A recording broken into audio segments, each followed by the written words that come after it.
Now, recently on the channel, I reviewed a very special GPU, an RTX 5070 Ti SoC Launch Edition Vanguard from MSI. And it's the one we have right here. Now, this is a special edition made only for the release of RTX 5000. You basically cannot get these cards anywhere. And MSI released them as 5070 Ti, 5080, and even 5090. They come with a special lucky, which is the MSI Mascot minifigure. And if you collect 10 of these, you get a free 5090. Yes, you heard it right. So I decided to build a PC around this GPU and make it custom themed for what currently is the best performer in both temperature, clocks, and overclock from the RTX 5070 Ti lineup. With that said, let's see how I did it. Now, of course, we had to go with an MSI motherboard, but I decided to cut some costs because I wanted to make it black and white, because I figured this GPU has a silver color scheme, which is pretty tricky to get right, but I think I could do it. So with the cheapest P850 motherboard I could find to keep the budget down,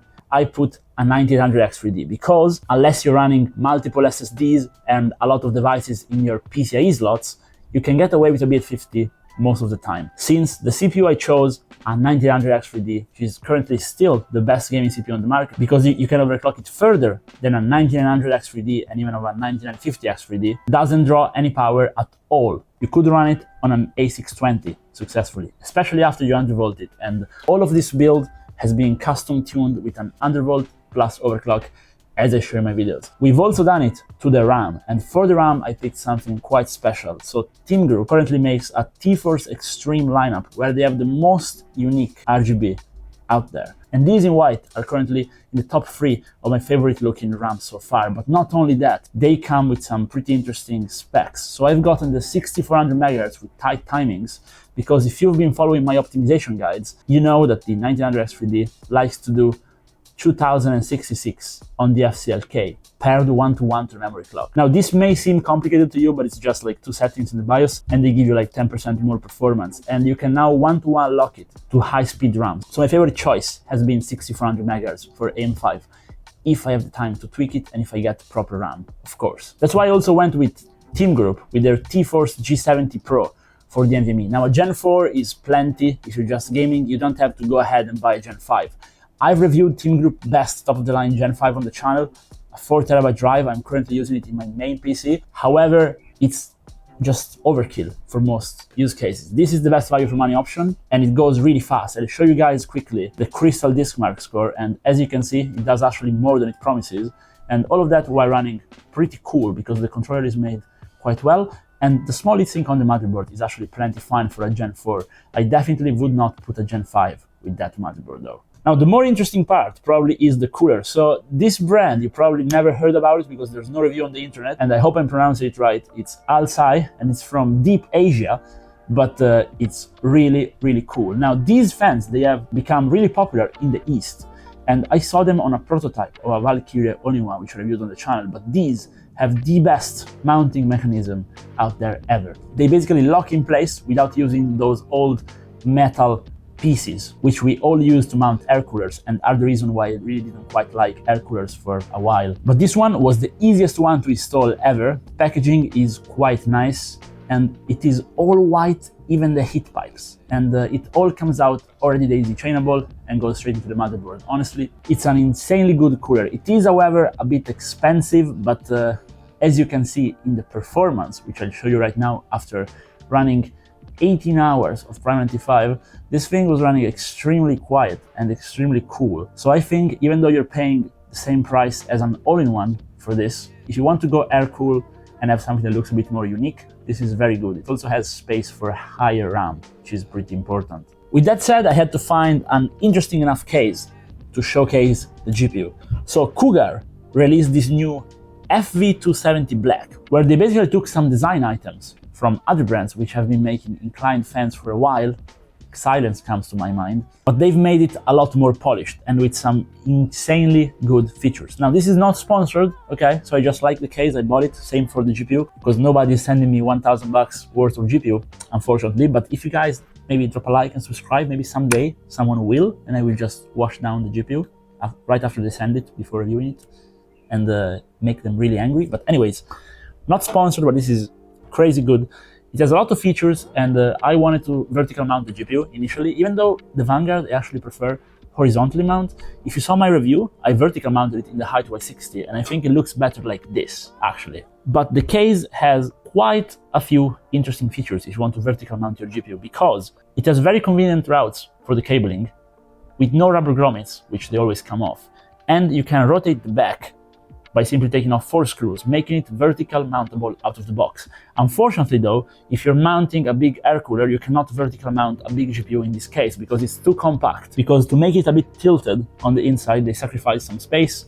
And so even though it looks quite big, it is quite big, it is not very spacious inside. So you have to horizontal mount it, and that's what I did. On the back, they also give you a controller, and cable management overall is pretty good, with quite a few things to basically cover off the cables with a screw, which I like because I don't like to cable manage, because I think a PC is something that has to be touched again. So I don't like to just use zip ties everywhere, because then I find in a month I have to undo all the zip ties pretty much. Probably like a week, not even a month. But anyways, another thing which with this case I think they did pretty well, and is the reason I bought it, is they can give you a rotating platform where you can just replace the diagonal fan right there on the front, and you can get an RGB rotating platform where I wanted to put. Lucky. I figured I can just put it there and have it rotate while I game and lose my third game in Warzone in a row, but unfortunately the rotating platform is not working. I tried another one, it's also not working. I don't think it's a broken platform, I think it's just bad design because I bought it at launch, but I hope they fix it. But as of right now, no rotating platform. So we have to go with the fan, but I found the space for Lucky either way, so it's not too bad. I've also added some noise blocker fans on top because I was going with an air cooler, so we don't have a 360 on top. And now for the power supply, I wanted to try something new. So Enermax has been making quite a few interesting new things, and this PSU is one of them because of the price. So this currently in Italy is 90 bucks, and at 90 bucks for an 80 plus gold ATX 3.1 with included sleeved cables with comms, 750 watt PSU is not half bad. And now it is also quite small, so also good for relatively compact cases, because some PSUs are just like this, that's too much. And the cables look quite nice, they're very long and you get a lot of cabling.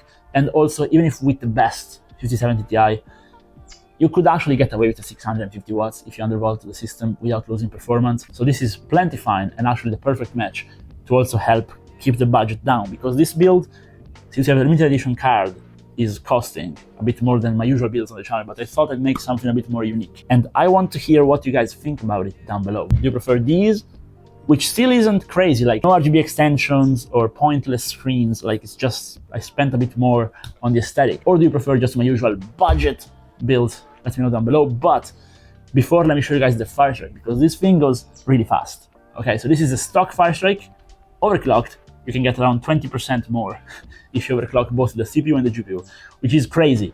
And after the overclock, I will show you guys the actual in-game benchmarks, because they are really insane. So 1440p on Apex Legends, I'm maxing out 300 FPS even at landing, all the time, just engine locked. And even in Warzone, I'm not quite maxing out 300 at 1440p because Warzone is really heavy, but native resolution, we are doing 240. Really stable. Like this would be great for a 1440p 240 Hz 27-inch monitor. This would be the perfect pairing. And of course you can play any single player title you want on Ultra with ray tracing and DLSS, because that's the latest tech. So I think it came out quite nicely. I think it's a bit odd because we went with an air cooler, we went with different stuff than usual, but I want to hear what you guys think, genuinely. Do you like it? What would you have changed? Be honest, tell me, so I can change it next build, make it better. And if you watched the video this far, maybe drop a like and subscribe, so one day they can send me more of these figures, because I want all 10, but I think won't be able to get them, unfortunately. But yeah, have a good one, guys. Bye bye.